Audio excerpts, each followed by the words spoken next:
when the transformation from Yeltsin to Putin happened. Yes. None of us had any illusions about who Putin was. Putin was a known quantity. He was the deputy mayor of St. Petersburg when I was a student in St. Petersburg.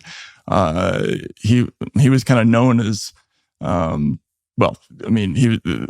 were all sorts of stories that were told about him back then. And when he first came to power in Moscow, it was sort of widely understood that he was doing it. And Yeltsin even writes about this in his biography, because Yeltsin needed help getting out of the country and escaping prosecution. And there had been some indication that Putin had done that for his previous boss, the mayor of St. Petersburg, Anatoly Sobchak.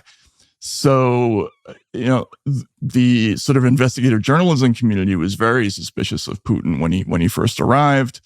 But the Western journalism community loved him.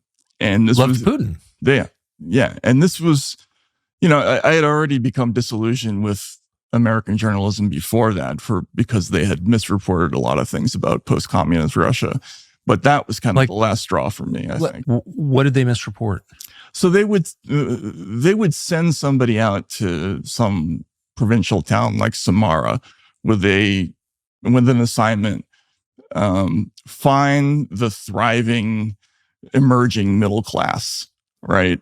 And so you'd go out to a place where there's like a barter economy, right? And people are doing subsistence farming, and they would ask around until they found somebody who had, a VCR or who had been on a vacation to Ibiza once or something like that. And then they would do a whole story like, transition to capitalism, flourishing, the emerging middle class is, everything's happening right on schedule. And meanwhile, the country was really, in the Yeltsin years, was really doing very badly, right? It's in contrast to now, Russia was experiencing sort of record levels of early deaths and all kinds of horrific things that they weren't telling people back home. And so, why?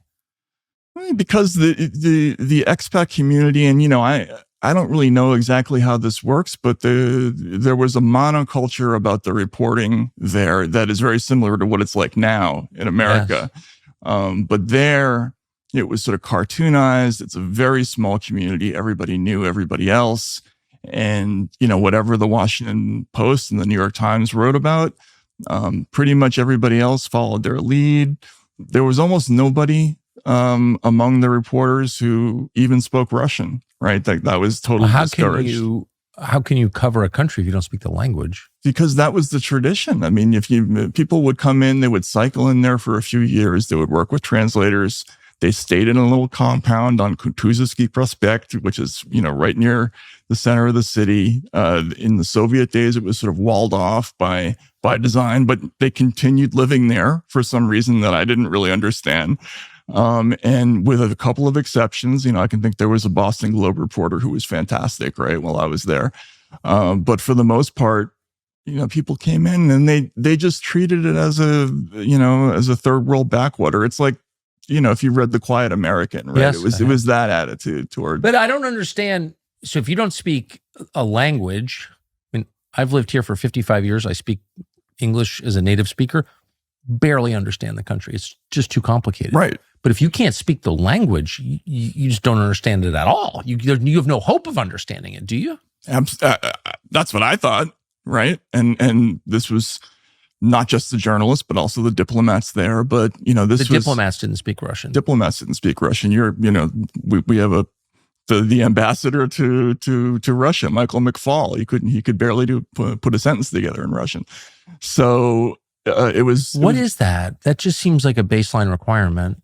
So the way it was explained to us was that this was something that was a hangover from the American diplomatic experience in China before the Maoist revolution, where the diplomats were deemed to have been too close to the local population, didn't warn the people back home what was happening.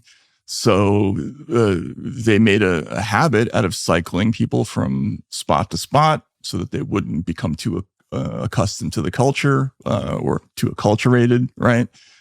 Which I can maybe see the rationale for a diplomat, maybe, but for a journalist, it makes no sense at all, right? So to not understand the place that you're reporting on.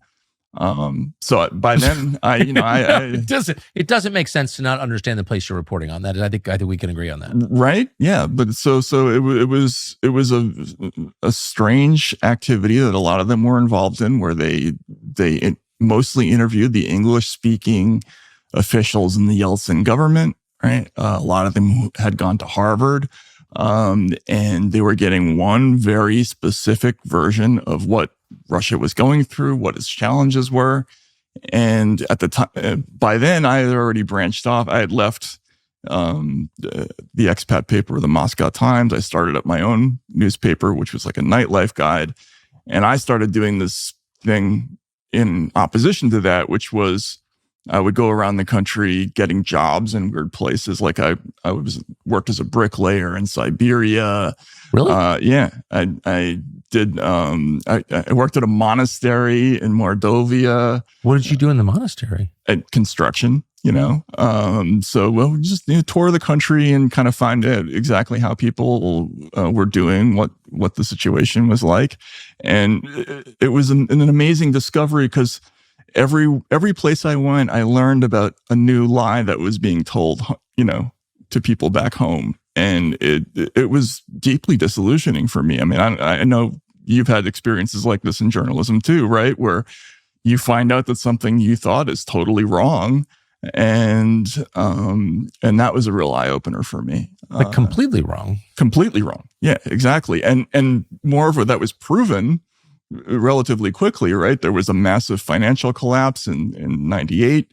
And then Putin came in, and there was a huge popular repudiation of, so the American style version of managed democracy that existed under Yeltsin. And that was real. I mean, Putin, for all of his problems, and I was a real critic of Putin's when I was there, there was no question that he was much more popular than Yeltsin. The country was very embarrassed by Yeltsin because he was publicly drunk all the time. He was dysfunctional. I mean, I think we're living through some of those emotions now. Yes, we are. That's right. It's shameful. Yeah, and so they wanted to, their word was a silnaya ruka, right? They wanted a strong hand who would come in and kind of set things right and compete with the Americans. And they didn't like being thought of as a vassal state to the West. This is an ancient conflict for Russia and America. This goes back to the days of Peter the Great, the Slavophiles versus the Western, the pro-Western crew. And the pendulum swung the other way while I was there, and that was, fascinating to watch, but it had some pretty serious consequences too. Thanks for watching our YouTube channel. We hope you'll subscribe to it. And by the way, you can hit the little bell on there and get notifications every time we produce a video. We hope you'll do that also.